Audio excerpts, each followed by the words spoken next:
Background, background.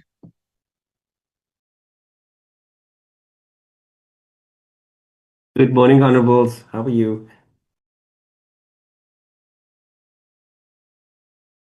We are good. We thank God Not, for the gift of life. Thank you. Amen. Amen, Honorable. I'm not fine, me colleagues. Hey, I'm having a bad flu. Oh, I'm sorry to hear that. I hope you get well soon.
Good morning, Miss Ntenzi.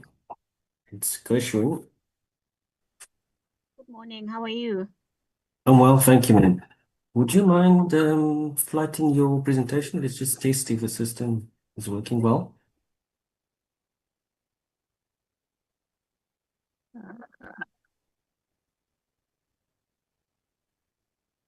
Great, that's awesome. That looks good.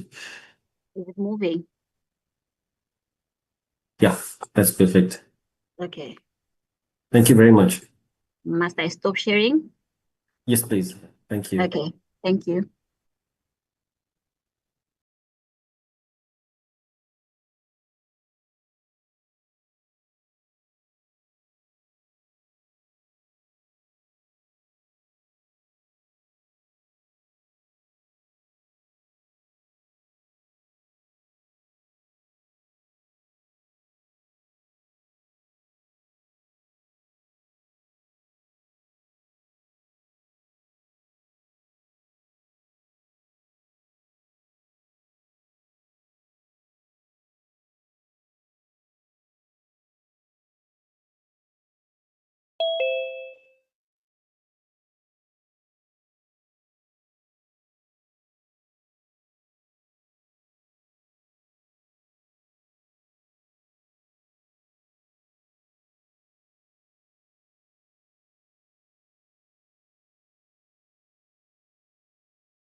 Recording in progress.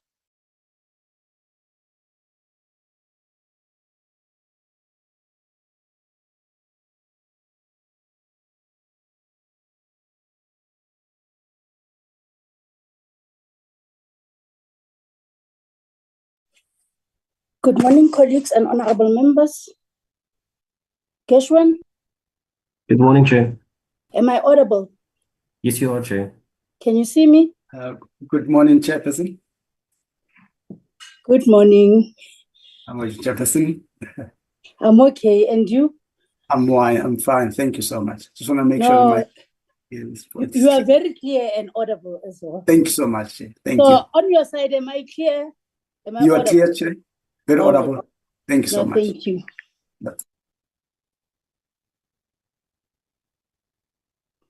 Kesh, Yes, Chairperson. please indicate when members are on the platform. We have Honorable Machubeni, Honorable Madupi, Honorable Zulu, Honorable yourself, Chair, Honorable Noe, Honorable Gerika, and Honorable Gotzel just joined us now, Chair. All right, which means then we can continue, noting that we got apologies from other members. Let me just check if it's okay. It's exactly 10 o'clock on the dot. Good morning, honorable members, and as well the office of the PBO and the support staff on the platform. Without wasting time, I want to declare this meeting officially opened. And I know that members of the PBO, they actually know members from the Select Committee of Security and Justice. However, as members are speaking or seeking for clarity-seeking questions, they will take note in terms of identifying the name and the face of that particular person. With that being said, members, thank you for actually joining this visual meeting. We went fully visual on the basis that we know that members for today's morning, they had other commitments. However, others have been just unfortunate that their flights are delayed based on the weather conditions. So with that being said, you are all welcomed. And to the office of the PBO, you would note that this is an overdue meeting that we wanted to have before we went to our strategic session. So we are very happy that you managed to squeeze us on your tight schedule of ensuring that you take us through.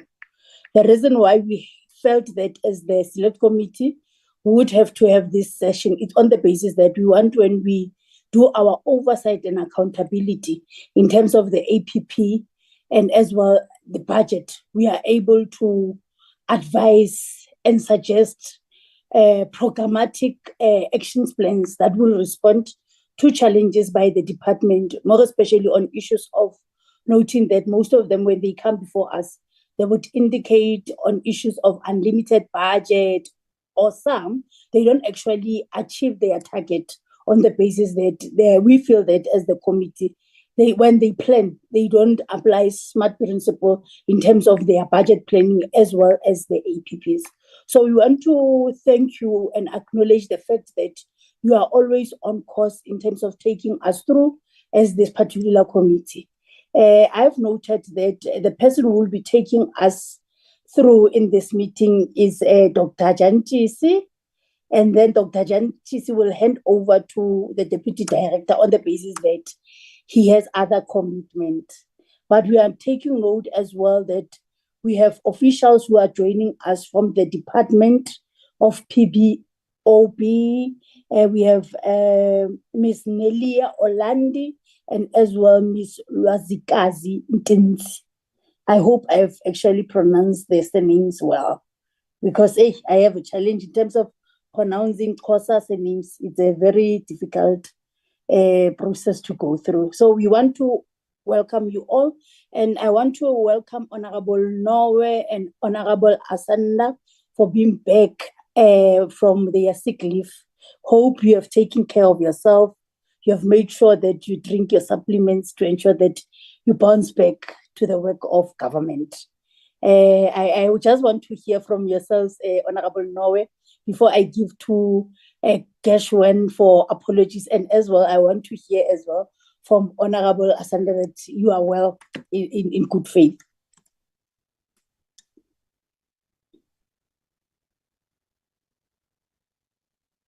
Honorable Noe?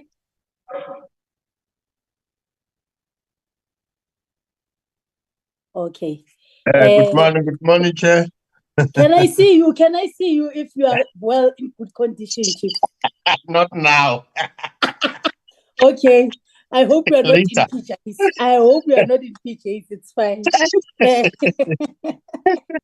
Honorable Asanda, Sigmisile, we want to see you in good condition.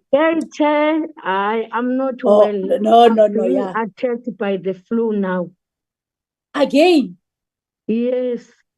Okay, but I like the fact that you're committed and you are in order. I can see that you're fully on duty.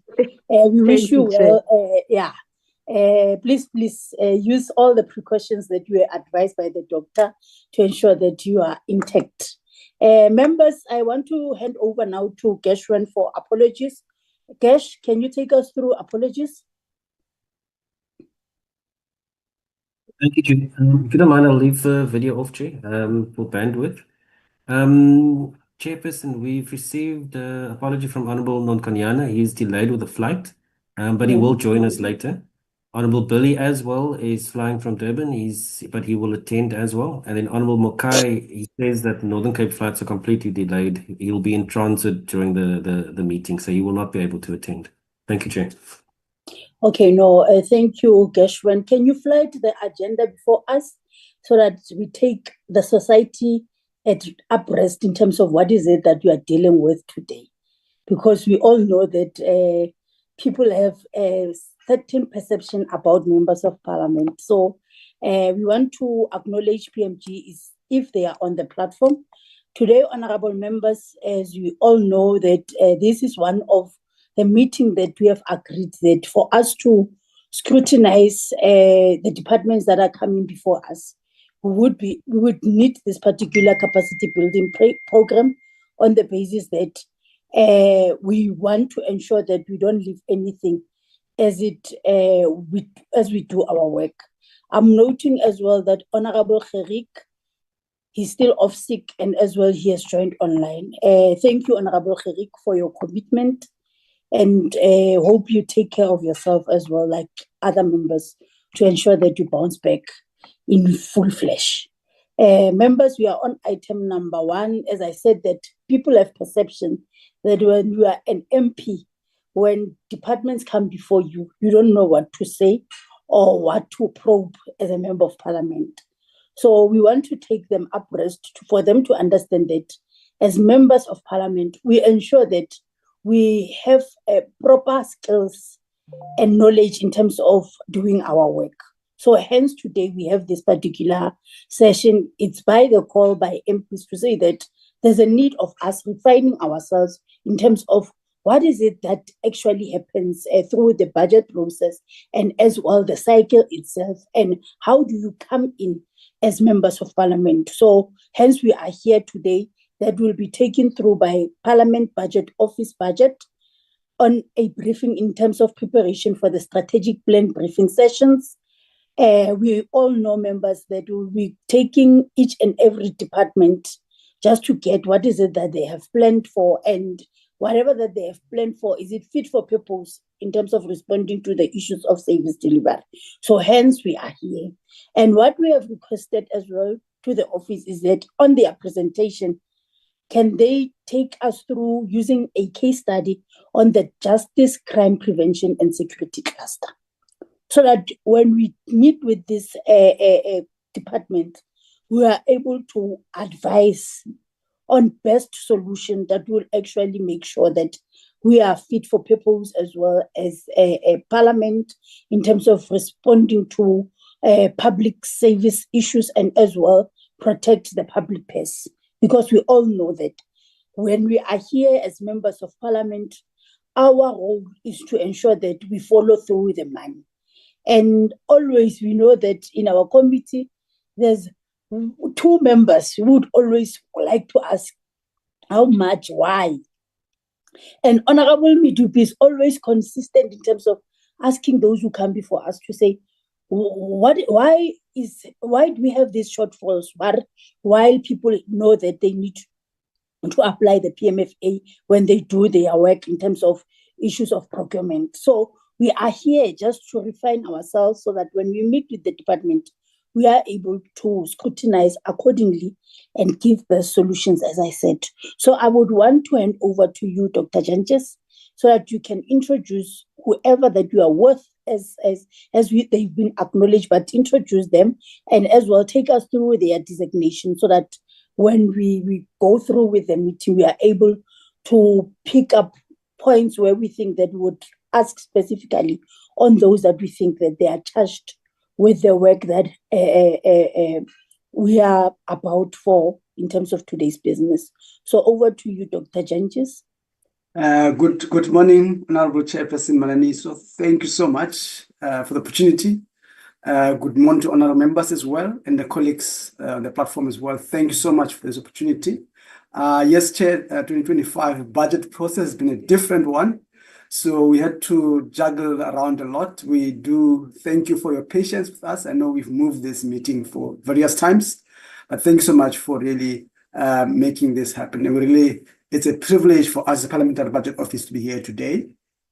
I'm with the team. As the chairperson said, my aim is really to meet and greet and introduce the team, and then I'll give them to continue the meeting because we had to book other session, 2 meetings all at once. So I'll start here and join other meeting. I'll come back later if time allows. But thank you so much. Let me quickly introduce the team on the platform which are with me now.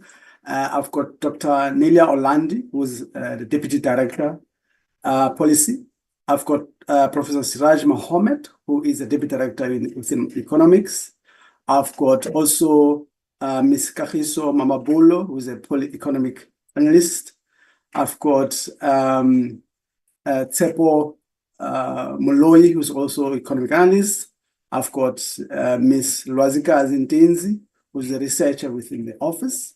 I've got Dr. Stembiso Timkulu, who is also a researcher within the office as well. So these are the team members, but other team members will join in when time allows. But thanks, Chair. My purpose really is to emphasize, give some quick opening remarks, but also emphasize that today marks an important engagement for us as an office, as it is our first opportunity to interact directly with this esteemed committee. So we're here to present our critical areas on a very critical area, as Chair said earlier on, in how to effectively conduct oversight, budget analysis oversight of security and justice sector.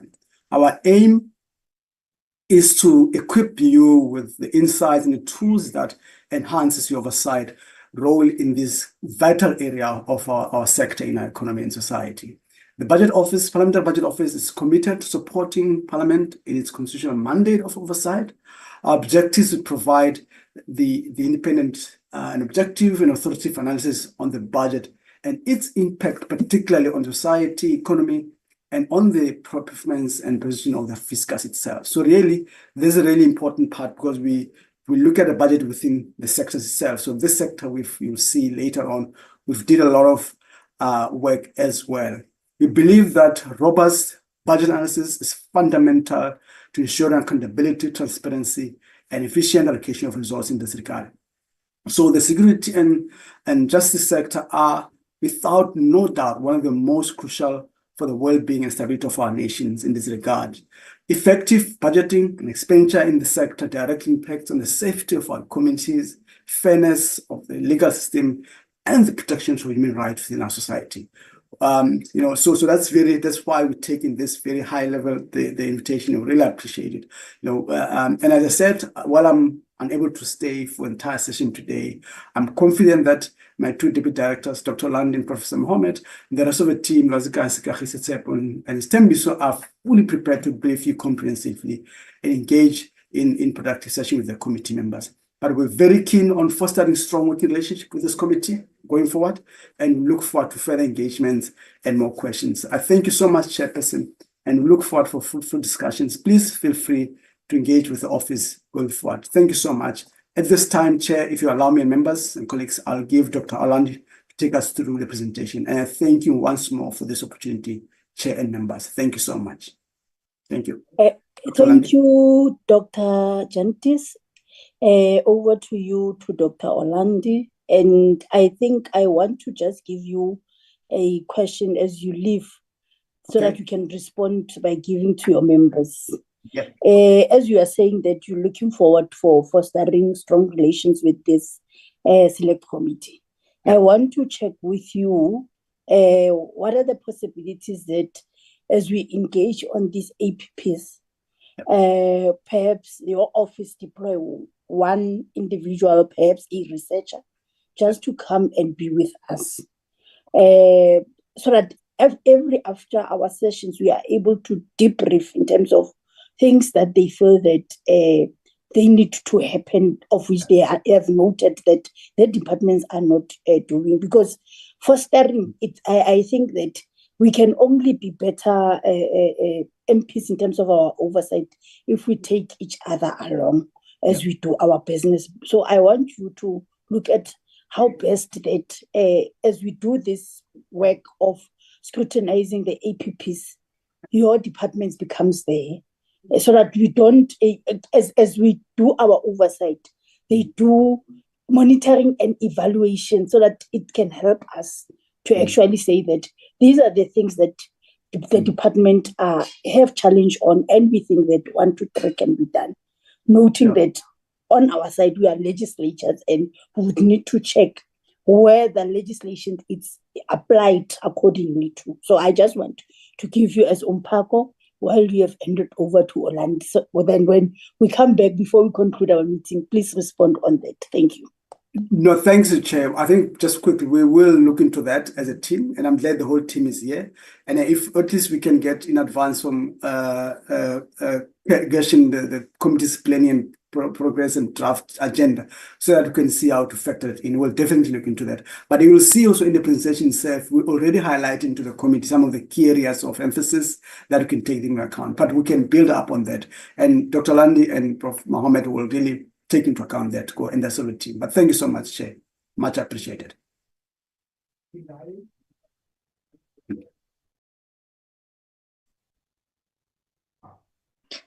Thank you, Honourable Chairperson, and good morning to all the members and guests that's on the platform. I will take you through this presentation and then we will be available for clarifying questions. I will also switch off my video when I'm presenting.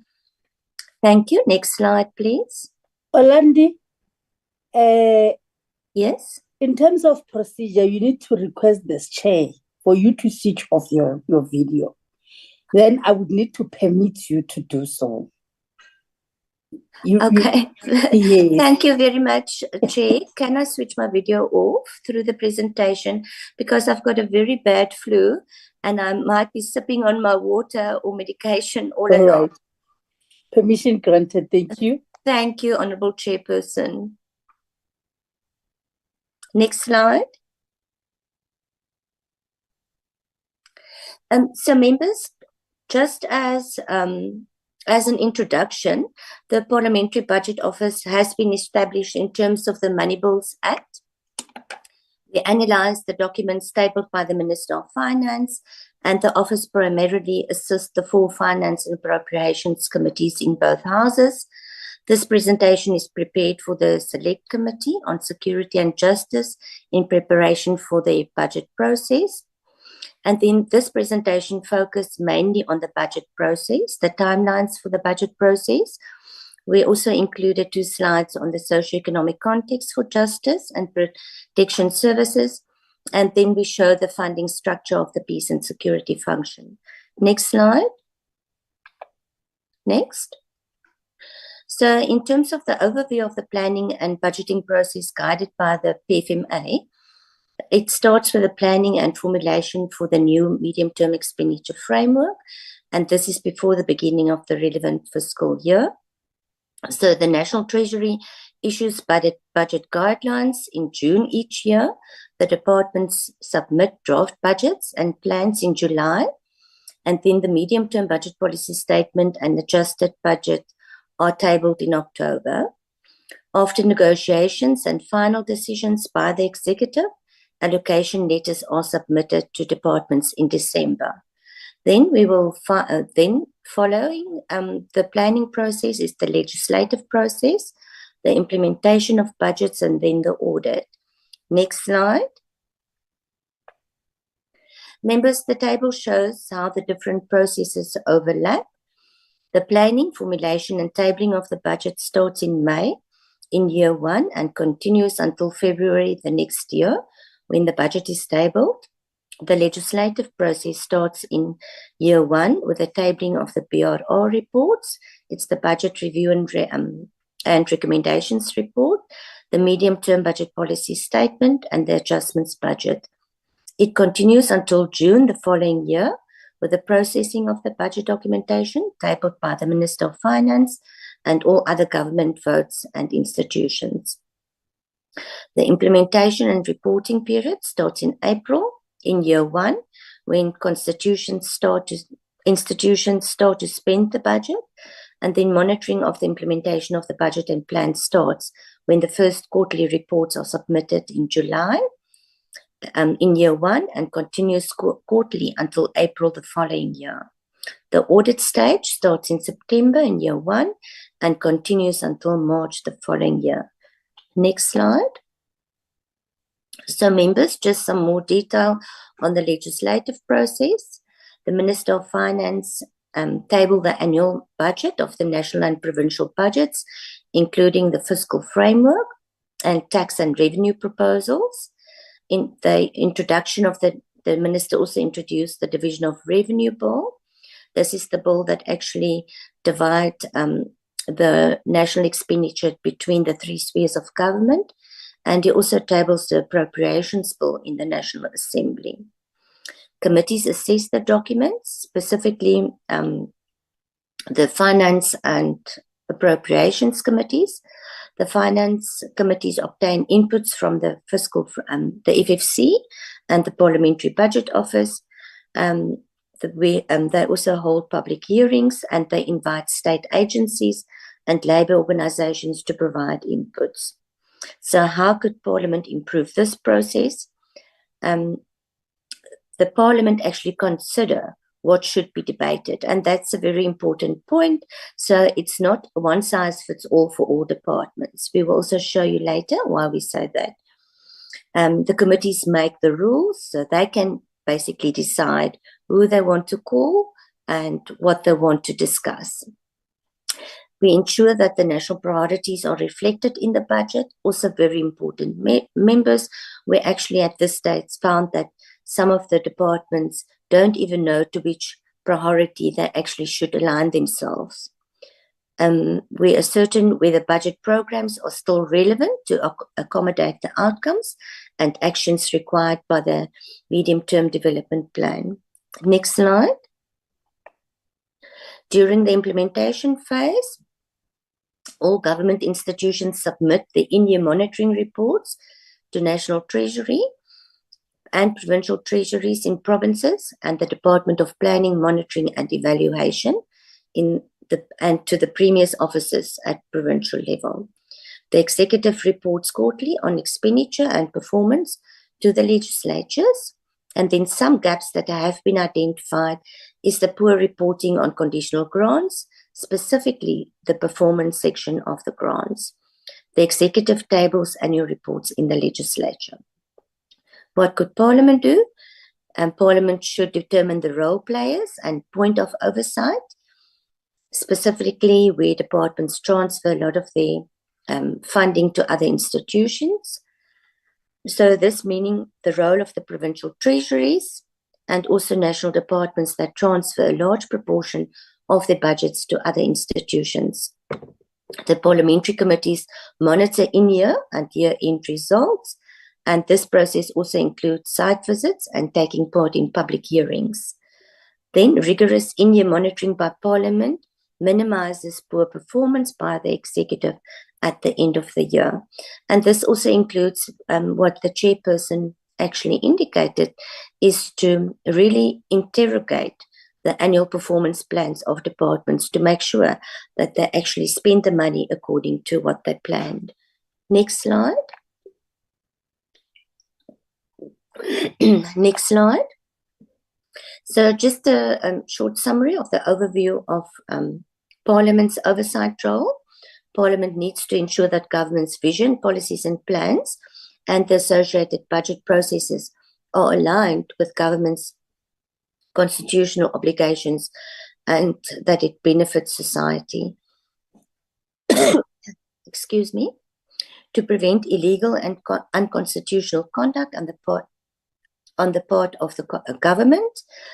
Parliament must hold government answerable and how money is spent, and Parliament must assess whether government's budget transforms society and promotes equity and reduces poverty and unemployment.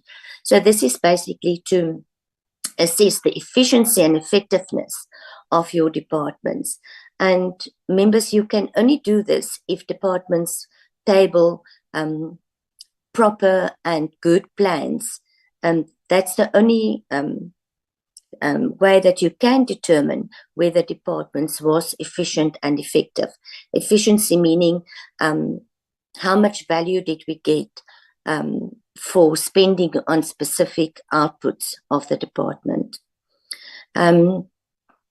Parliament should also make sure that we include public participation, and the opinions plays a role in oversight. Next slide. Members, in terms of the Money Bills Act, the Money Bills Act guides the time frame for the submission of revised budget documents by the Minister of Finance, the process to be followed in Parliament to review the budget and documents, and also gives Parliament powers to make recommendations on the budget and other money bills. So each House already established committees on finance to consider and report on the national macroeconomic and fiscal policy, amendments to the fiscal framework, revised fiscal framework, and the revenue proposals and bills. This is basically the role of the Finance and Appropriations Committees. The committees also look at the actual revenue published by the National Treasury and any other related matter set out in the Act. Next slide. So we've already spoken about this, and further to the role of the Appropriations Committee. The Appropriations Committee look at the spending matters, amendments to the Division of Revenue Bill, the Appropriations Bill, any supplementary appropriations bills. We don't get them, or the Minister doesn't table them often, but during COVID, we really had quite a few supplementary appropriations bills tabled. And the committee also looks at the Adjustments Appropriations Bill, but it is also relevant to other committees to look at the adjustments bills of the different departments. They make recommendations of the Fiscal and the Finance and Fiscal Commission. They also report on actual expenditure published by the National Treasury and any other related matters. The Act also established the Parliamentary Budget Office, which we indicated in the introduction. Next slide. Members, this is just a summary of the Money Bills Act. On the left, you can see the budget process starts with a tabling of BRO reports in the National Assembly, and these reports must provide an assessment of the department's service delivery performance given available resources, and it must provide an assessment on the effectiveness and efficiency of the department's use and forward allocation of available resources, and they also may include recommendations on the forward use of the resources. And then on the other side is just, as we already mentioned, that the different documents that the Minister of Finance needs to table in terms of the Money Bills Act, and also the roles of the different, the Finance and Appropriations Committees. Next slide. Just a short summary of the content of Budget Review and Recommendations report. The portfolio committees are required to annually compile and submit BRO reports that are tabled in the National Assembly for each department after the adoption of the Appropriations Bill and prior to the adoption of the reports on the medium-term budget policy statement. Members, just to emphasize the importance of these reports because of the recommendations that they actually can make in terms of possible adjustments to the budget, specifically if we can make recommendations over the medium term. So the reports include the service delivery outcomes based on the department and committee's reports, the National Department's medium-term estimates of national expenditure, the strategic priorities and measurable objectives outlined in the National Treasury published reports, and it should also include the results of the annual reports and the outcome of the audit. It includes observations made during oversight visits, and then just also to note the timing of these reports are very important. In the oversight model that has been developed by Parliament, we identified that there might be a need for tabling BRR reports twice a year to make sure that we include all the processes that are followed in Parliament. Next slide. Members, the diagram shows the timeline for finance and the finance and appropriations committees. You will see in the first little block that in February the Minister of Finance table all the budget documentation, and then the committees consider and hold public hearings. The committee reports to the National Assembly and NCOP within 16 days of the tabling of the budget, and then the report must be adopted for DORA within 35 days after the adoption of the fiscal framework. At this stage, because the budget process was postponed, we're still in the 16-day period where we need to approve the fiscal framework. In terms of the mid-year, in October, the Minister of Finance tabled the medium-term budget policy statement, and he also tables a revised fiscal framework, which includes the revenue, expenditure, and the debt of the national government. He also tables the revised Division of Revenue Bill, and this must be done within 30 days after the tabling in the National Assembly and the NCOP. Next slide. Next slide. So members, just in terms of the amendments to the money bill, the standing rules must provide for the Committee on Appropriations to hold public hearings on the appropriations bill and the proposed amendments.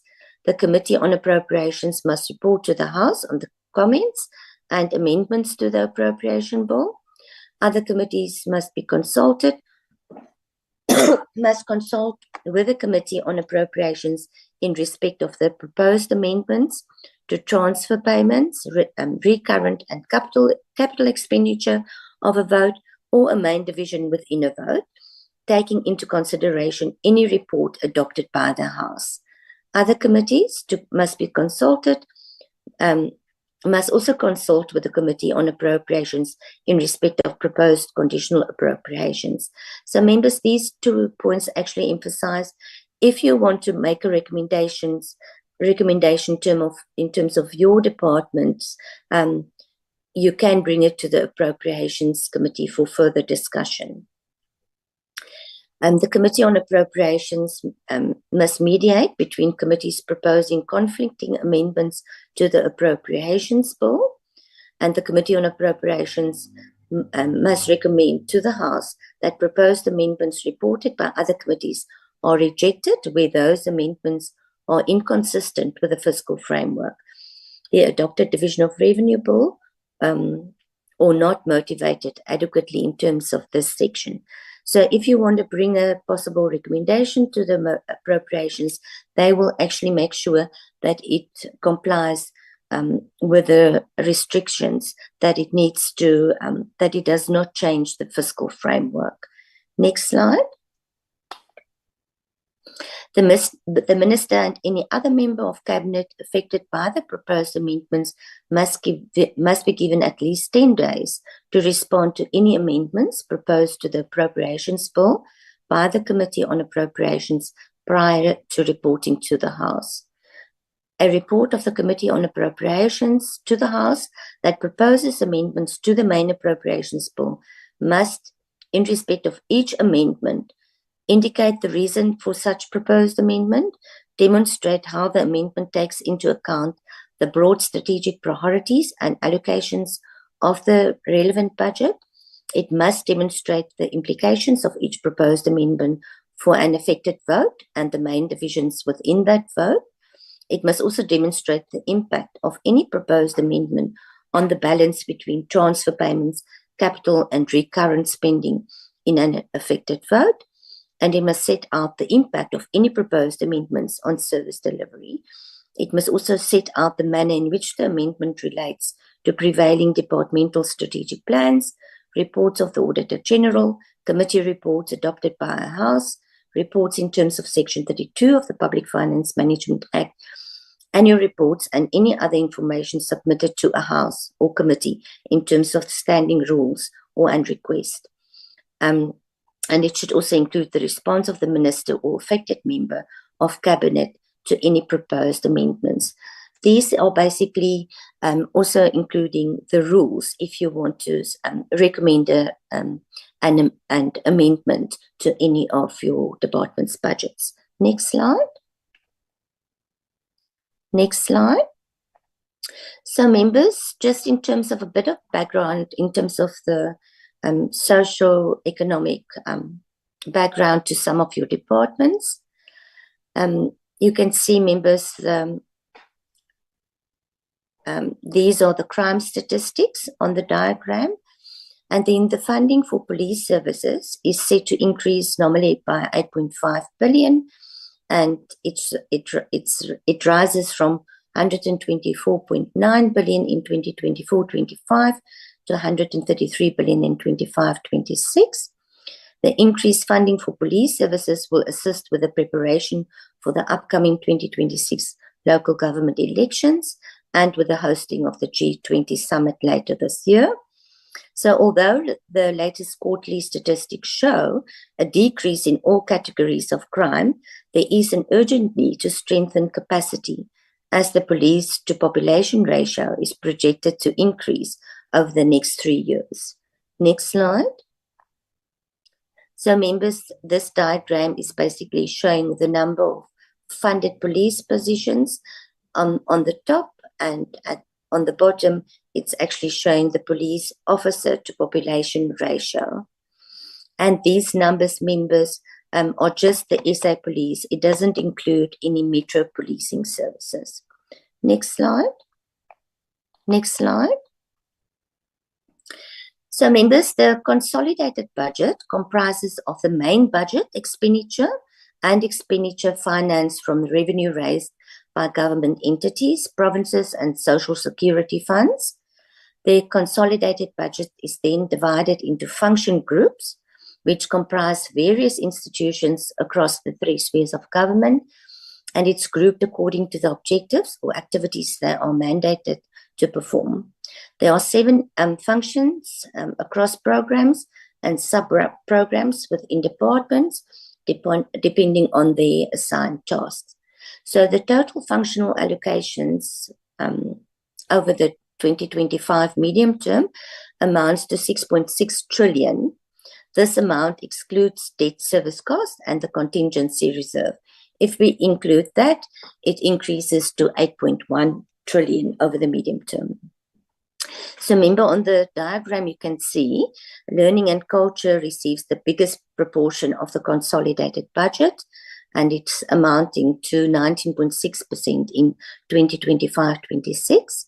This function also includes basic education, post-school education and training, as well as arts, culture, sport and recreation, of which basic education receives the biggest proportion of 13.4% of the consolidated spending.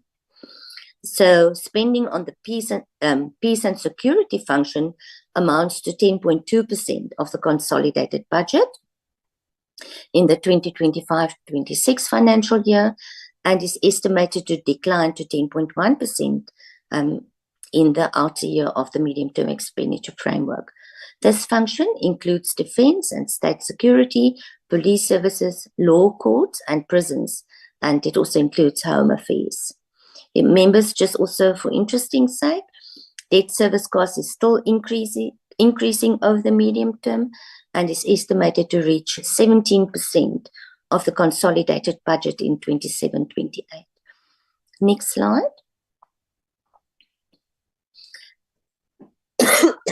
Excuse me. Changes to the function budgets over the 2025 medium-term expenditure framework since the previous 2024 medium-term expenditure framework. You can see the biggest increase is for social development, and that is because we increased this year. We also included another year of the social relief of distress grant that was introduced during the COVID period. Peace and security received an additional 13.6 billion over the medium term, and it's growing by 4% over the medium term. Next slide. So members, in terms of peace and security, the consolidated expenditure, as I mentioned, the four groups within that function. This function receives funding over the medium term to promote safer communities, boost business confidence, manage border effectively, support development, and enhance the criminal justice system.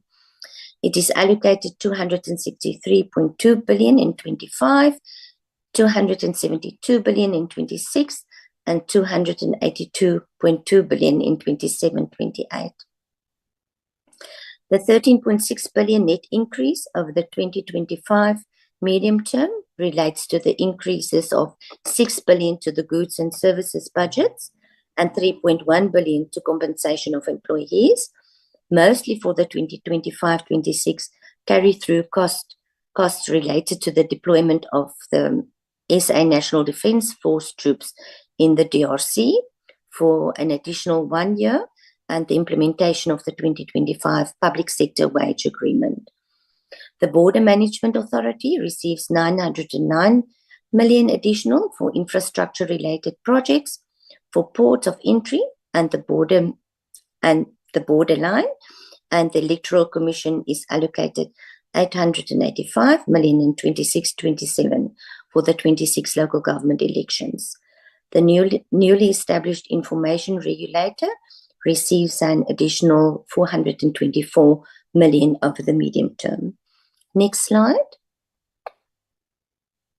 So members, this year, in terms of the additional allocations, the Treasury also made provisional allocations of the 2025 medium term. The proposed additional spending for the entire budget is 180 million over the 3-year period, of which provisional allocations have been provided for frontline services, of which Home Affairs will receive 470 million in the 2025 adjustments budget if certain requirements have been met. Next slide. Members, these are the different departments within this function group. And this function group transfer between 0.3% and 38.4% of their budgets to other institutions. Members, when we assess the entire budget, we actually divide the departments between those that transfer more than 60% of their budgets and those that transfer less than 60% of the budget. And in the case of this function group, the departments all fall below the 60%. Current payments are the main cost driver of the departments in the peace and security function, of which personnel cost ranges between 17% in the military veterans and 80.9% in the police services. Next slide. Just a basic budget analysis for the police services show that the largest program is Program 2, Visible Policing, which estimates to spend on average 53.3% of the total 2025 medium-term framework allocations, followed by Detective Services and then Administration. Compensation of employees are the largest expenditure item in the economic spending structure, amounting to 80.8% of total spending on average over the 2025 medium term. Due to the compensation of employees being the main cost driver in police, the next slide will show the trends within the organizational structure and how the police services ensure safer communities and increased business confidence. Next slide. Members, the majority of officers, 73%, are on levels between 1 and 6 and earn on average 400,000 per year.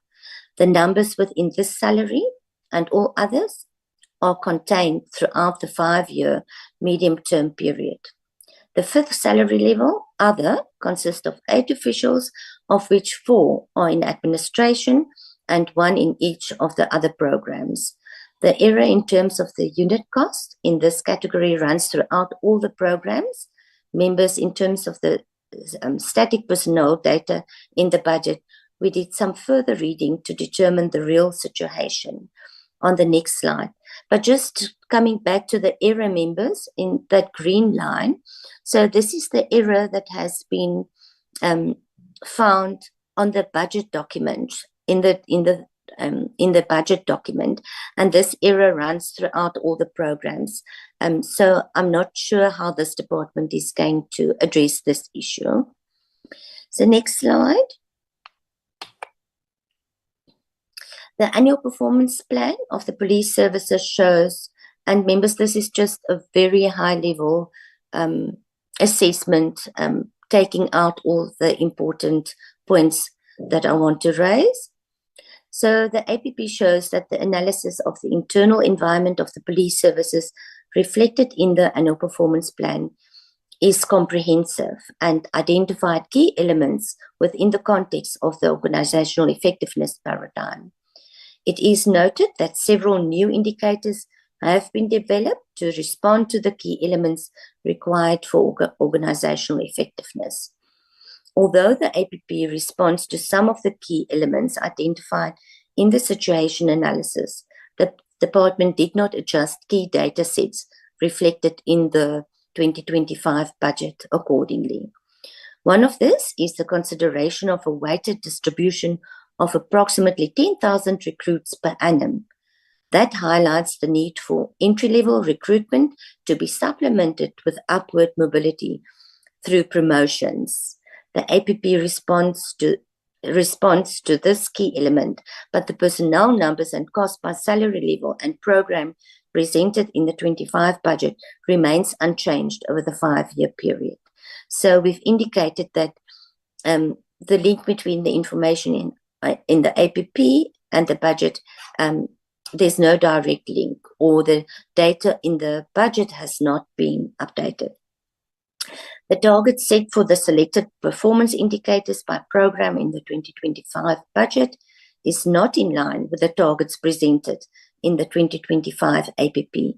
Members, so in the budget documents, we also have a key set of indicators, but they have not been updated. So that what I just said is what they are not in line with the target set in the APP. The budget is a public document and is used by researchers for budget analysis, and therefore one should expect that the data is credible. So an errata should actually be considered by the department for the budget documents. Next slide. Next slide. So members, we also included this. We have a big section in terms of the capable state in our budget analysis, but I thought it will also be interesting for members to know.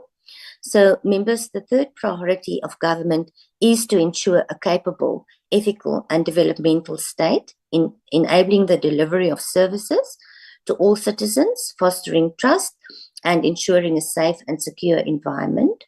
So 3 departments are involved with improving the norms and standards, as well as service delivery in the public sector. The Department of Public Service and Administration provides and enable environment to ensure that government departments have adequate capacity to carry out their mandates. They also focus on intensifying the fight against corruption, reducing government's wage bill. The minister in the public sector service and administration was expected to approve a draft policy by 31 March. So once the policy is adopted, a revised remuneration strategy and framework for the public service is expected to be implemented over the next 5 years.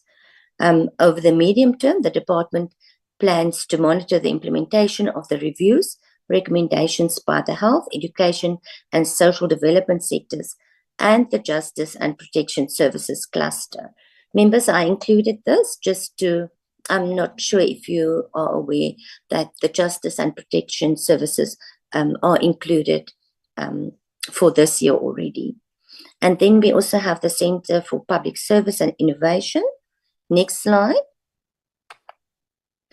And we also have the Public Service Commission, which is also responsible for recommending appropriate actions and rooting out corruption. It's also just to indicate that these institutions can assist with that role in terms of your own function. Thank you very much, members and chairperson, for allowing me to switch off my camera. This was our presentation, and you can ask questions if you want. Thank you. Thank you, Dr. Olandi. I like how you are saying it, that we can ask questions if we like. Procedurally, I will call for members to ask clarity-seeking questions and as well make comments based on the presentation that we just got from yourselves today. And I really appreciate how you presented your presentation. You didn't speak to word by word, but spoke to the presentation so that we are able to take note of what is our responsibility as the members of the select committee. Thank you, and I want to note hands from honorable members in terms of clarity-seeking questions or comments with regards to the presentation today, as we take note that this is our capacity building for refinement on budget processes, and as well, what is our responsibility at hand to ensure that we follow through the public money, public purse in terms of issues of service delivery. And I think it's this portfolio committee or select committee that most have emphasized that when the departments come before us, we feel that they are not applying smart principles when they do their plans. And whatever that you have just presented today, it actually speaks to that on some of the slides. So members, I want to note your hands with regards to clarity-seeking questions before I ask 2 that I have, that I just need clarity on with regards to the office and as well departments on issues of budget. Okay, I only see Honorable Norway. All right, thank you, honorable members. Honorable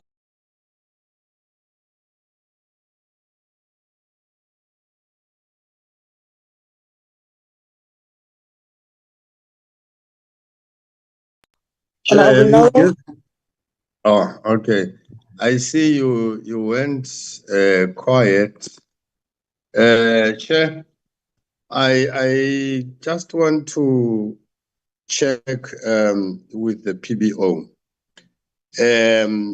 This presentation, of course, it gives us. Sorry. Let me first greet you, Chair, and all other colleagues, members who are on the platform and the PB office at large. Chair, I just want to check because we have been presented with the processes as they are.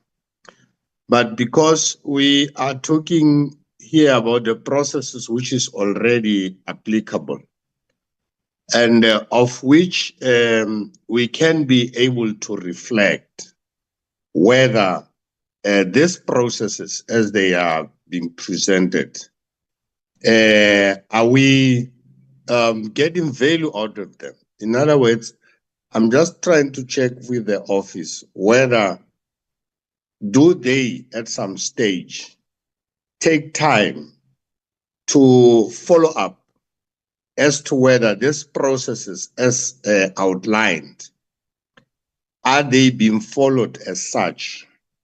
And as to whether are we benefiting as they are? Why I'm asking that question, it is based on before we get this presentation, we already have encountered some engagement with the departments. And in most instances, as it is now, the departments often or mostly complain about the budget cuts. And the budget cuts, which makes them to fail to execute their mandate. I'm asking a general question.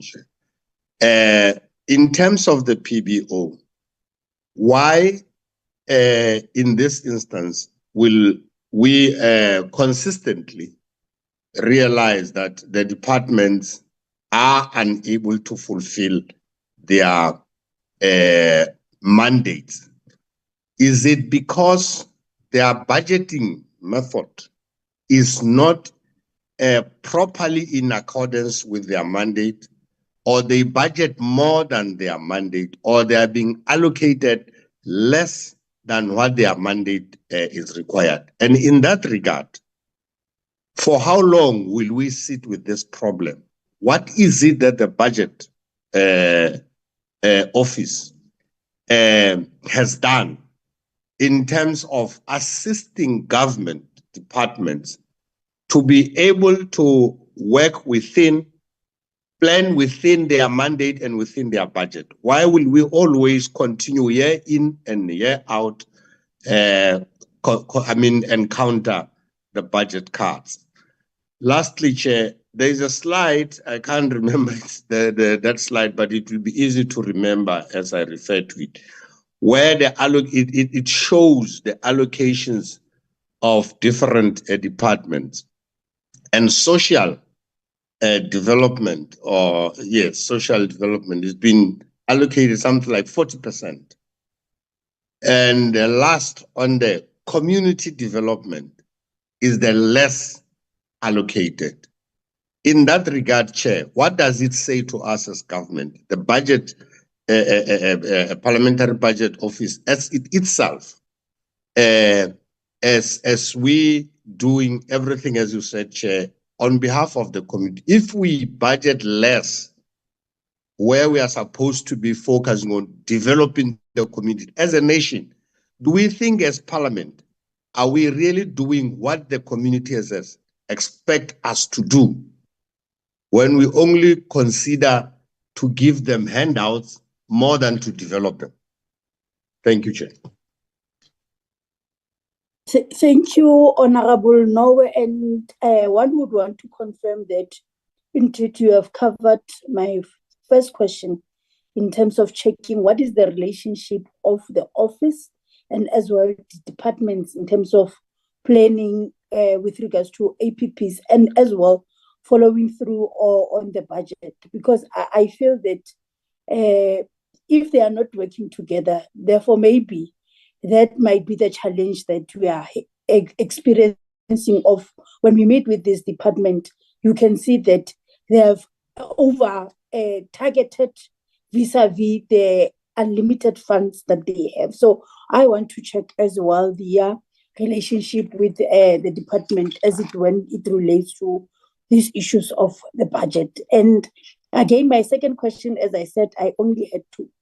It's with regards to them as an office, if these departments are actually inviting them for certain sessions, like as we did in terms of calling the office to come and take us through on this particular process. Does the department or has departments called them in terms of them assisting them as an internal department that can assist them with regards to responding to issues of budget challenges? So if they can take us through, if they've been invited, as we have done that by inviting them, so that we are able to ask this department when they come before us, why are they not utilizing internal resources to ensure that they deal with their challenges? Because we are noting as we meet with our departments, there's too much usage of consultancy, while some of us, we believe that we've got fit for purpose systems internally that can assist our departments to execute their work effectively. So those are two issues that I wanted clarity. And I think you went at length in terms of finding to get sense. Why are we having such problems when we deal with APPs? And it's what all of us, we are concerned about as members of parliament, because of we end up being part of teaching people how to plan, yet it's not our scope. Ours is to follow through why there's a PMFMA and why are you not using it. So I think this particular session has actually come at the right time, where we would be able to scrutinize the work that is being done by the department as opposed to. Doctor, over to you. Chairperson, Chair. sorry for interruption, Chair. Honorable Machubeni, Honorable Gericke, and Honorable Madupi have their hands up, Chairperson. All right. Okay. Sorry, members. I think on my side, you raised your hands later, Askis. It will be Honorable Asanda, Honorable Gericke, and Honorable Madupi. Over to you, Honorable Machubeni. Oh, thank you, Chair. Sorry, man, Chair. I must not open my video because there's a lot of cough that I have since I'm putting the mask. No, you are granted permission. You can continue. Yes. Thank you, Chair. Oh, I was going to say, Chair, Honorable Nowe captured me very well concerning the issue of a budget. I was going to say, as the Chair gave us the background concerning this action plan, limited budget, what are your plans concerning this? Is it assisting the service delivery? I was having those questions because I've seen on other slides having these percentages. I was going to ask, as I seen these percentages that she talking about, is it covers these concerns that were you raised before you opened the meeting? And also, Chair, she mentioned the issue of gaps. I don't know what are those gaps. These gaps were identified when you were doing a visit, or I need to clarify, what have you done when you see these gaps? Because she mentioned gaps. When I go to that slide and just reading it, I didn't see anything clearly according to these gaps. And also she mentioned on other slide, the era, there was a slide that she said there's an era. Even myself, I didn't get her to explain to us about this era that is in this slide. What will be the effect concerning this era? Thank you very much, Chairperson. Thank you, Honorable Machubeni. Honorable Gericke. Yeah, Chairperson, thank you, and good morning, colleagues. I am not totally out of my flu as yet, Chair, so I will sniff a little, but thank you for the opportunity. I just want to understand, yes, the numbers given here this morning, we shall take it that those numbers are almost finalized and should be approved in terms of what has been presented here. Person can almost say this is after the fact, and I say this respectfully. But we want to understand what is the legislative authority that the Budget Office has when it comes to influencing or giving guidance and direction to departments with regard to spending patterns or expenditure patterns. Because to me, and I stand to be corrected, it would appear that we are continuing on the same cycles year after year or year on year. And then here and there, when you have an election here or a special event, there is a nominal increase, which to us is unacceptable because there must be a scale of balance in terms of service delivery. For instance, if there is a growth in population size, then obviously your budget must reflect it. You cannot have year on year the same increase.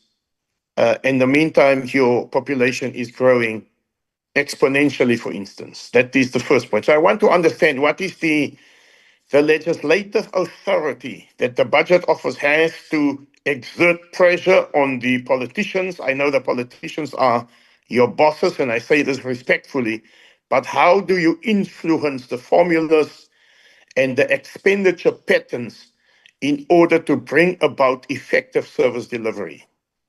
The next point, Chairperson, is it is concerning that if you look at the service delivery patterns and the monetary value of the rollout of the budget versus your cost of employees, it is exorbitant. It is basically disproportionate. So somebody must say to some ministry or to some department, why do you continue to appoint people whilst your service delivery programs are scaled down or going backwards? Who is responsible for doing that? Who is doing that? Because we need to understand this. It's pointless for us to sit here and just scrutinize the budget, rendering opinions, and nothing is happening afterwards. So we should think that in terms of the constitutional mandate of each department, that the rollout of the budget for service delivery is the most important. Yes, we understand your human capital must be there. But in some instances, if you go to the table of the police, for instance, I mean, look at the administration of the police, the administration size of the police. We don't know what they do. We don't know what line functions they have, how they apply it, and what gives rise to them, to the police, to have such an exorbitant amount of administrative staff in the service. So we need to understand this. Who's doing that type of analysis? Or is it that the department is only coming to you as the budget office and say, this is what we need this year, and we want this. If you can't, we must then work out something. But who is influencing the expenditure of the budget?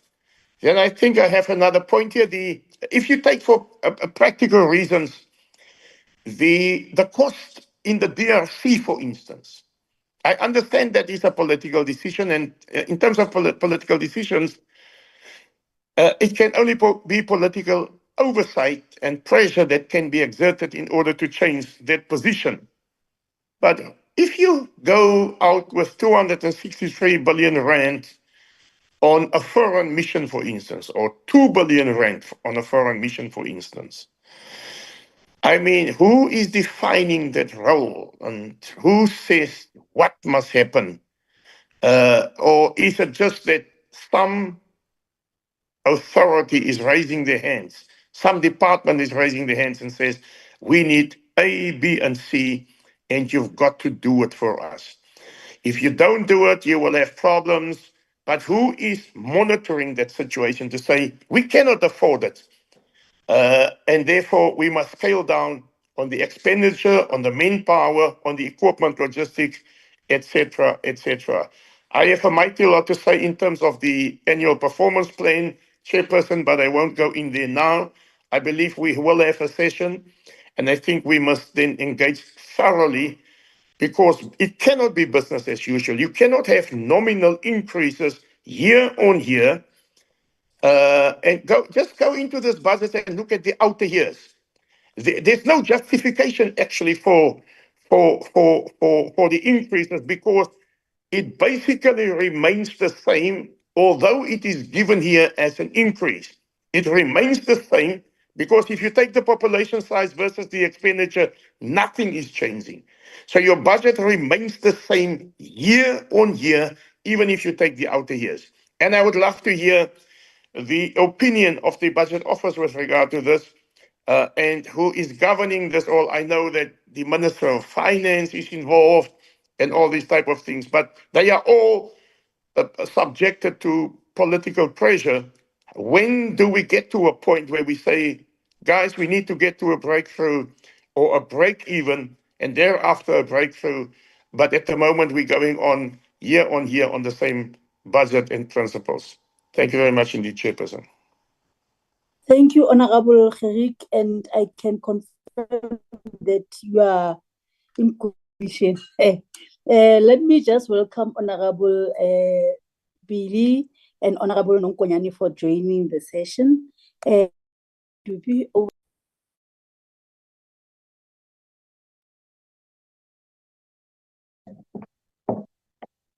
you very much, Honorable Chair. Honorable Chairperson, my point is on what the Yolanda just mentioned with regard to the conditional grants, poor reporting in terms of conditional grants. Indeed, it's a concern, Chairperson, and most of these conditional grants are meant to make an impact to the society, and basically the society that we are representing as members of the NCOP, especially in the provinces. So I just want to get from the PBO that how do they advise us as a committee in terms of, I just want to set an example maybe before I pose my question. The planning process, it's very clear in terms of outlining what is the planning process. There comes a part where we have to also speak about the project planning as well by the departments, and which is something that from my side, I think it's something that is lacking from the department. And for as long as we don't have a clear project plannings from our departments, we'll continuously have a challenge with regard to poor implementation of grants that are given to departments, and we'll always experience the issues of rollovers that are not clearly motivated by departments. So to me, our departments mostly are reactive, even though there's a planning process and a planning cycle. But in most cases, there seems to be reactive than being proactive.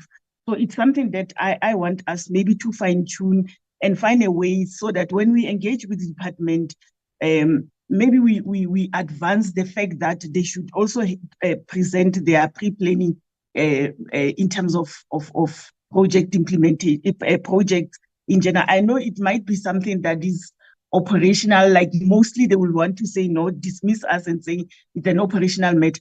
But it's an operational matter that impacts in the lives of people. That's supposed to impact in the lives of people. So, Chairperson, my second point will be on the point that the presenter just indicated to us, which I believe it was an eye-opener to us, that we are now sitting with the APPs and the budgets that are not actually aligned, where there's a need for an update. Now, I just want to check from the PB whether, I think it's a similar question that Honorable Gerika asked as well, that, no, I think it's another speaker, yes, where she mentioned that we need maybe to be furnished as to whether the erratum will they not be the effect of that erratum that it will be issued for correcting what has been presented already in terms of the APPs and budget. So I just want to check, because if it's in the first quarter or second quarter and the erratum has to be issued, will there be no delays in terms of that erratum, or what will be the impact of that moving forward? So in that case, those were my 2 points that I wanted to advance. Thank you very much, Chair. Thank you, Honorable Midupi, and you are very presentable. Thank you, honorable members, for taking your work serious. I would now hand over to the department to respond to our issues. And one has noted that some of the questions, more especially being asked by Honorable Gerik, I want to lobby you that come that time when we engage with the department, bring the same script. They need to respond to those issues directly in terms of how do we get ourselves having to speak about employment, yet the service delivery, it's just going back. So there's a serious disalignment with regards to those questions that you have asked. I would hand over to the department to respond to issues that we have raised as members of the Select Committee. Over to you.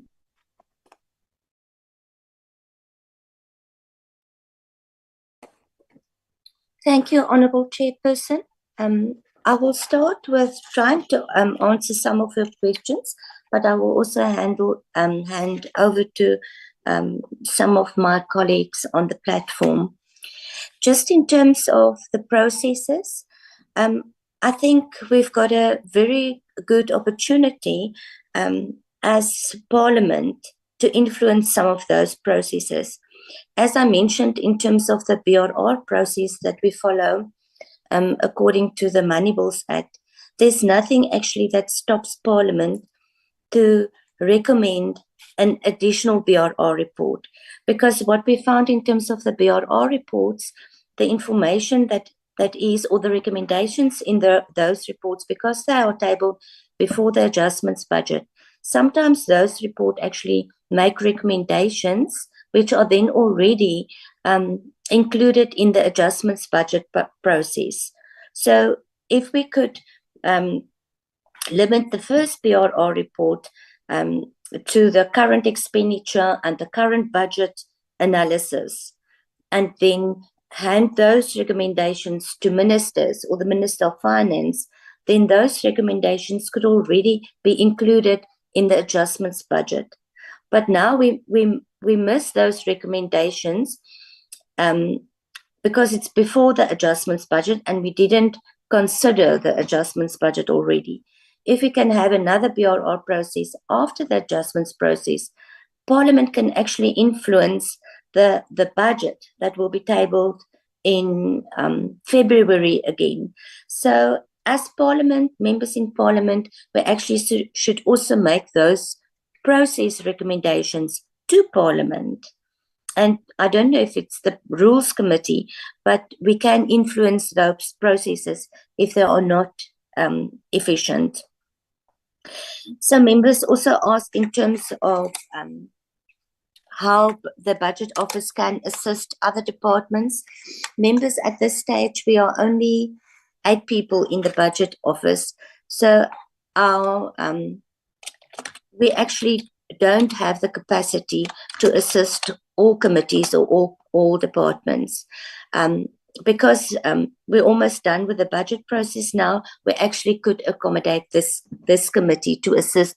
But because it's the first time we actually assist this committee, we also didn't know actually where to pitch this presentation. We really tried our best to try and give you guidance in terms of the process, but also in terms of the very high-level budget analysis on really just to indicate what kind of information is important if you deal with a department that does not transfer all their money, for example. We're also going to do this year presentation to the education sector in Parliament. But then our presentation will focus on a totally different set of data, because the education departments actually transfer most of the funding to other institutions and to the provinces, for example. So that's why I also said it's not, if you do a budget analysis, it's not just a one size fits all. In terms of the proportions that we spend on the different functions, members, we can't really influence that process. That is totally based on the discussions that the Treasury have with all the different function groups and ministries. And then there was also a question in terms of the departments, that do they have enough money? Members' departments will always complain about their allocations and that it's not enough. But then we will find at the end of the financial year, they basically didn't spend the budget. I just opened one of the tables that we did for our budget presentation, and the preliminary numbers for last year's expenditures out already. And I just want to give you an indication of a few of the departments. For example, planning and monitoring only spent 86% of last year's budget. Small business development only spent 87% of their budget last year. And land reform and rural development only spent 89% of their budget last year. Most of the other departments are trade and traditional affairs, for example, 96%. Public service and administration only spent 94.7%. So departments will always ask for more money, especially when they come to Parliament. And then we also did a calculation on the increases of the department's budgets from the preliminary outcome and then for next year.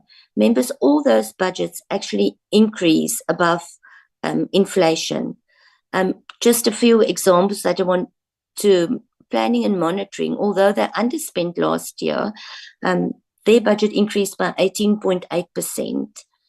Transport increased by 12.9%. Police increased by 6.4%, but they spent the entire budget. Justice spent 99.7%.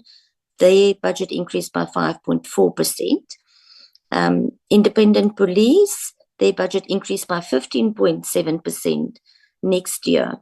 So that we can provide you with this information, but it just shows you that departments continuously increase, and most of the departments' budget allocations increased by more than inflation from last year to this year.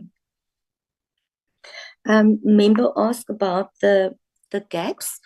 I think that slide indicated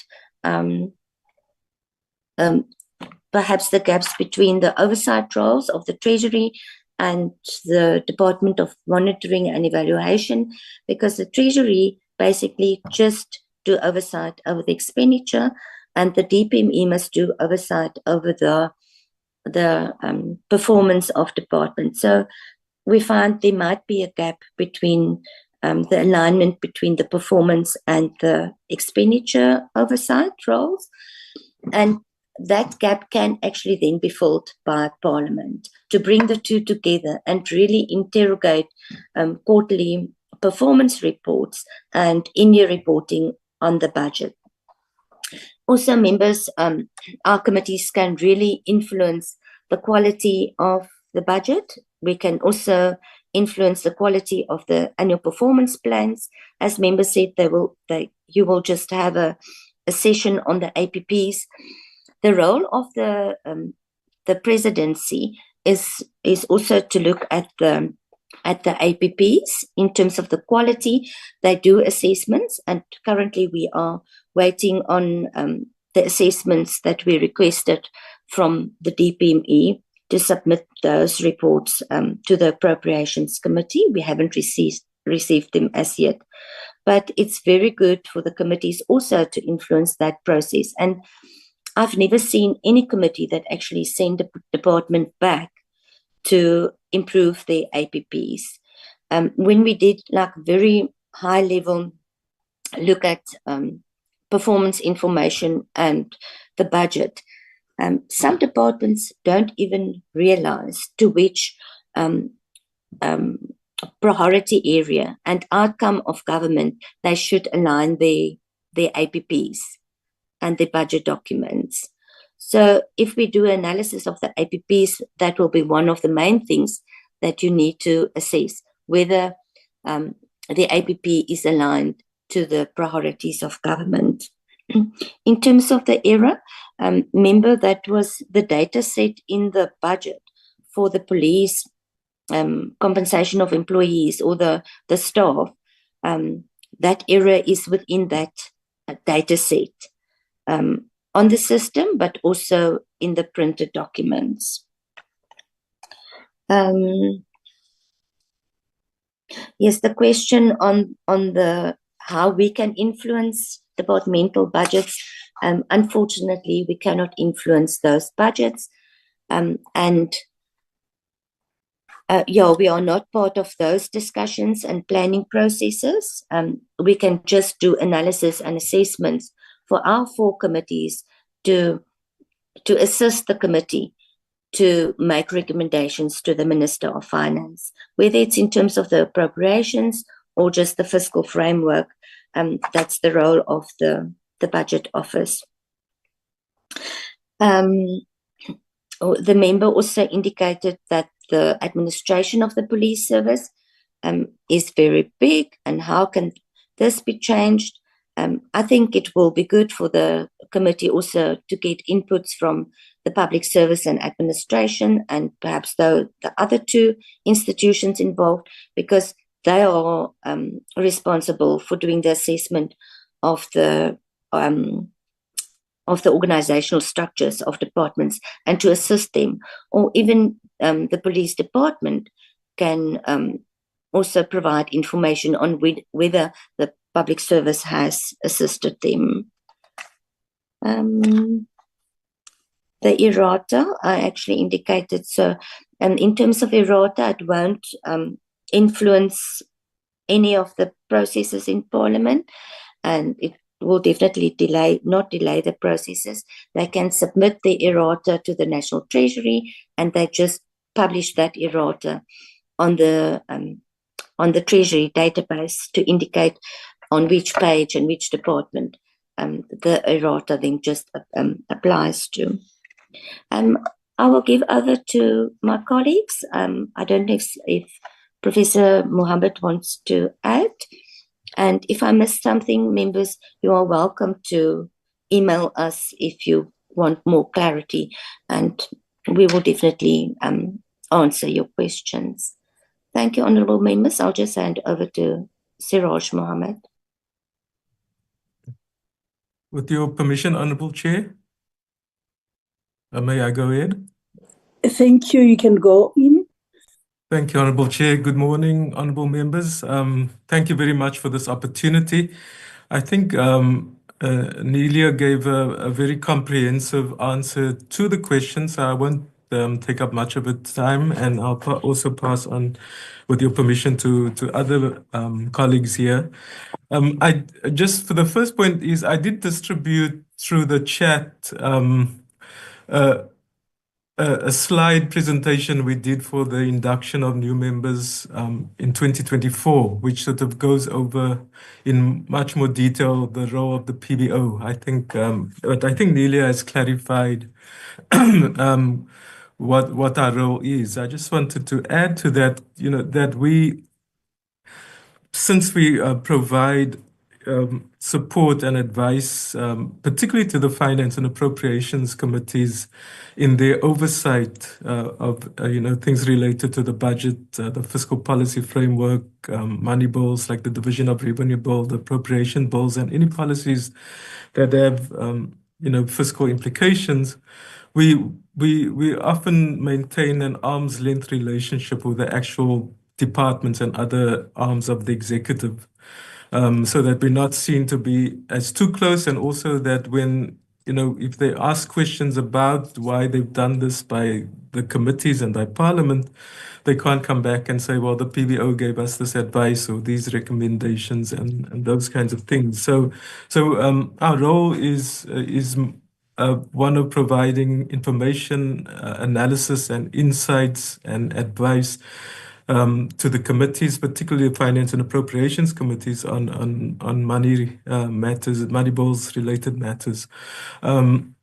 And so we have really very little influence directly with the different departments and arms of the executive. And I think Neela laid out the different roles for the DPME, the presidency, the treasury, and the departments themselves. And I think there are also other information from the AG's office and other, and even academic university-based and other researchers on the areas. And so I also just wanted to point out that because we're such a small office, as Neela pointed out, we don't have expertise on many of these specific issues. I myself am a macroeconomist and working on macroeconomics and finance. And so particularly when it comes to, top-down issues like the fiscal policy framework and the impact of the global economic situation and what's happening within the South African economy, that's sort of where my cluster within the PBO can provide advice. We're less able to provide detailed advice on what's happening within particularly for particular committees.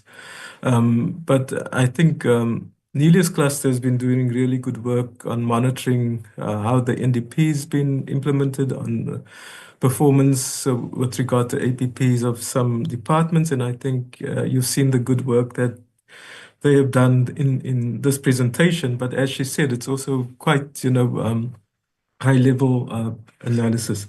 On the question of the complaints about budget cuts and what are the problems that keep coming up. I think it was Honorable Noe that asked it, but also I think the chair afterwards also referred to that.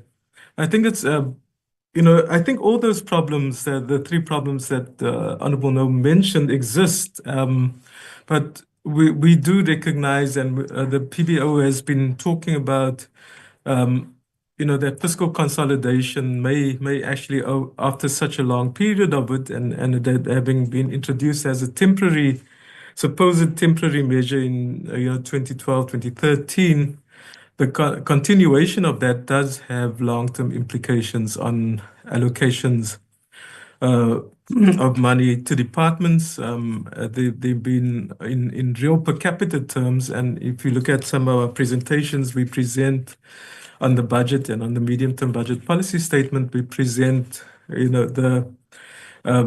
look at taking into account inflation and population growth, what's happened to spending on service delivery on the different departments, especially concerned with people's security, people's food security, people's energy security, living conditions, and safety and security as well, and to understand the implications of that. And we've pointed out that government, there's a big concern about running a budget surplus and bringing government spending down, but it seems to, over the last more than a decade now, had the implication that government's not spending enough into the economy, particularly on provision of these services that could then have very positive multipliers and impacts on the economy and growth and development as a whole. And so we have been questioning the wisdom of continuing with fiscal consolidation and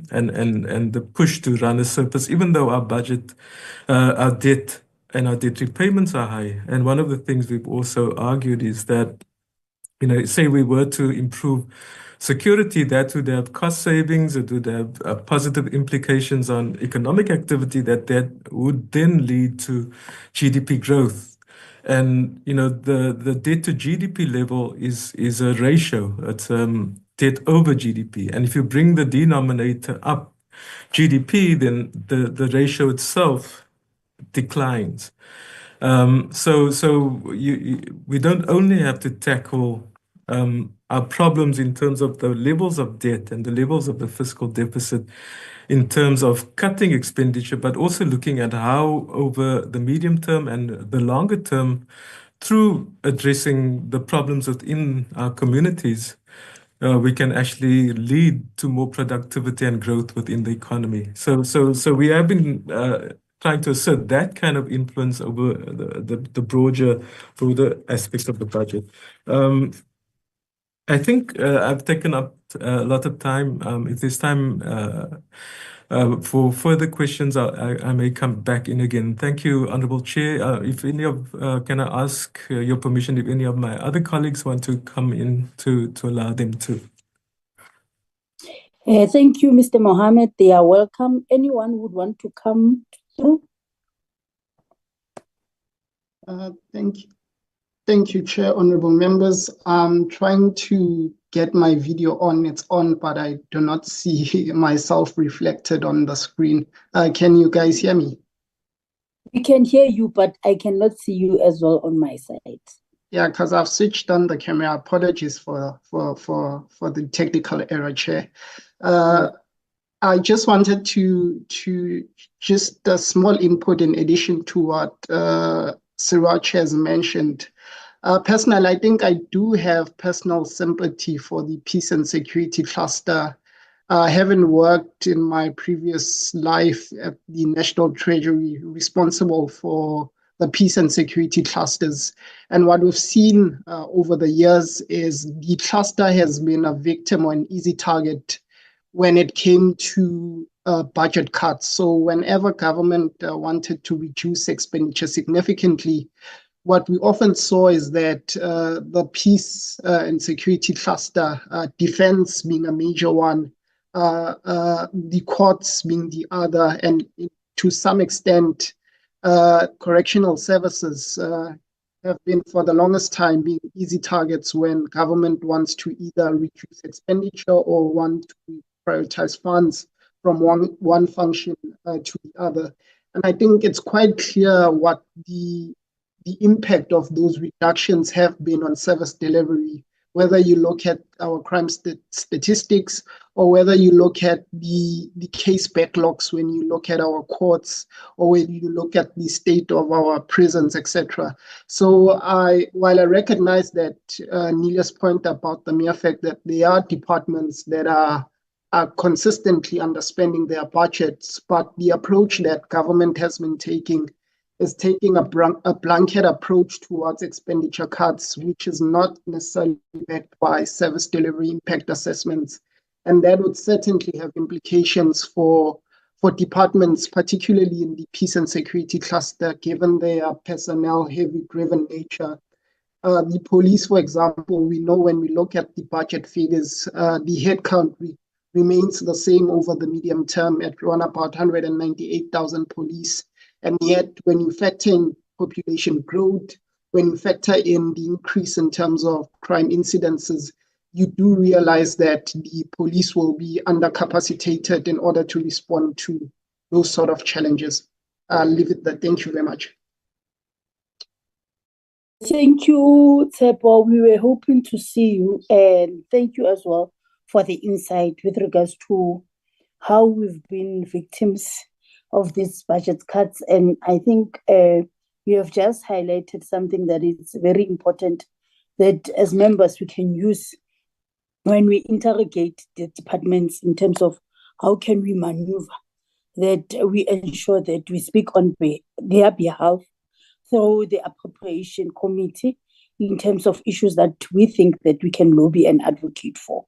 With that being said, honorable members and the department, I would want to thank you for actually participating in full flesh. All of us there, I've actually acknowledged that there's maximum participation in terms of the topic itself that we were meeting for. And I think I want to applaud the SC for actually prioritizing this particular session for all of us to get to understand what is it in course with regards to issues that were outlined for today. And I was very impressed by the presentation when there was a highlight on issues of state capabilities as we speak about state development. And I think we would be able to do our work as we meet with the departments with regards to the APPs and budget. Honorable Pizzo, I'm noting your hands. I'm not sure, is it you or legacy hands, because I would want to conclude the meeting. I'm aware, Chair, that you are about to conclude. That's why I'm raising my hand. Thank you for allowing me. Chair, I just want to make a request going forward. I don't think we have done enough and we have done justice to engaging with this report as it is.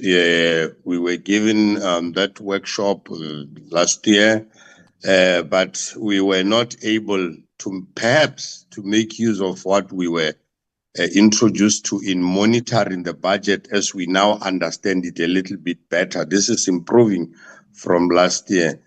But I would like to make a request to say, if we have time as a committee, after perhaps reading more and deepening our understanding about the processes, we should have a second bite of this engagement. But before that second bite, if it is possible for the PBO to perhaps consolidate a report, more especially on the budget cards, the complaint of the budget cards, and the non-spending of departments.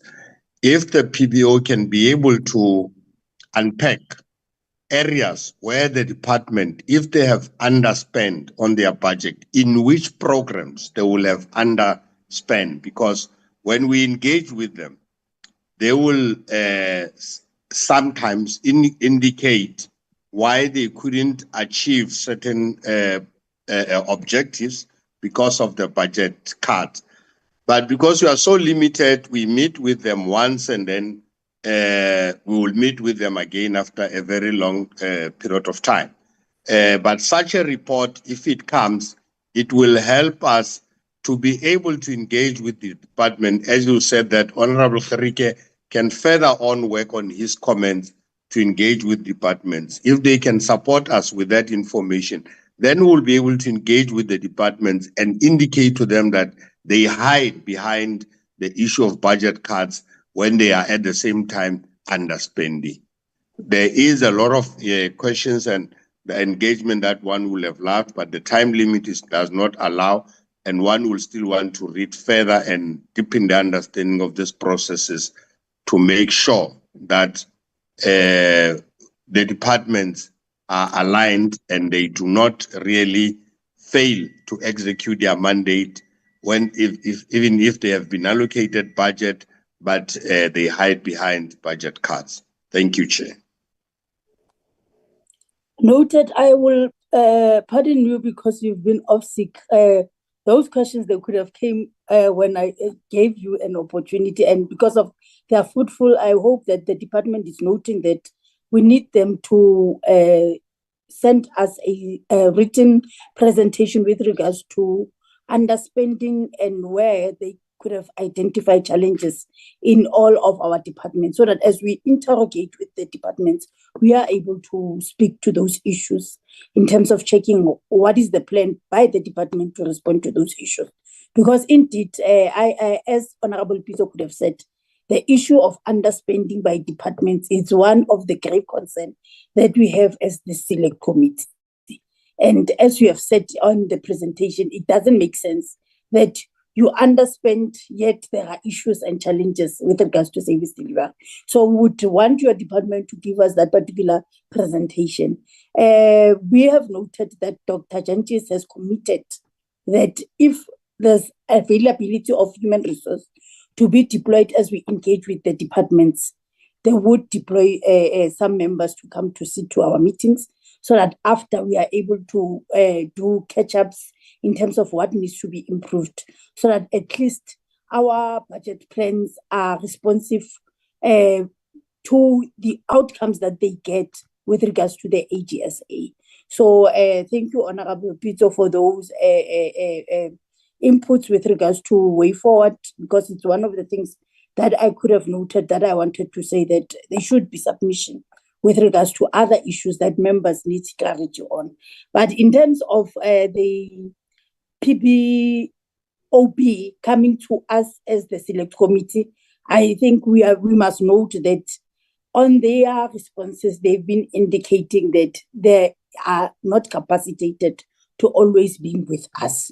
So what we would do, as this is the first time session of us having them as an invite, we would continuously communicate with them through the secretary in terms of issues that we would want them to submit to us for clarity seeking question or for empowerment to us as members. But I think for today and for this period, we have just scheduled them for this particular capacity building session based on the fact that we want to refine whatever that you got, as you said, from the first session where we were taken through on what is their responsibility. With that being said, honorable members, I want to acknowledge and thank our content advisor and as well as the secretary and yourselves as members that you have been appreciated by the office of the secretary in terms of your submission of the strategic plan. And I want to actually indicate to yourselves that just to highlight that the letter, it says that I see a committee, the letter says that it is for the first time that the office sees a committee having such a comprehensive strategic plan. So this goes more especially to the contact advisors, because you would know Secretariat Office, they are the ones who are doing monitoring and evaluation for researchers and content advisors. So colleagues, you must know that you are being appreciated for doing your work as members of parliament with regards to where the outcomes of the strategic plan. With that being said, I declare this meeting officially adjourned. We'll open lines with the office in terms of issues that needs to be done by ourselves and as well the team that is supporting us. Enjoy the rest of the day, and those who are sick, please make sure that you drink your medication. The meeting is adjourned. Thank you, Chair. Good luck to everything and everything. Have a nice day, colleagues. And you are beautiful members of this committee. You are well represented.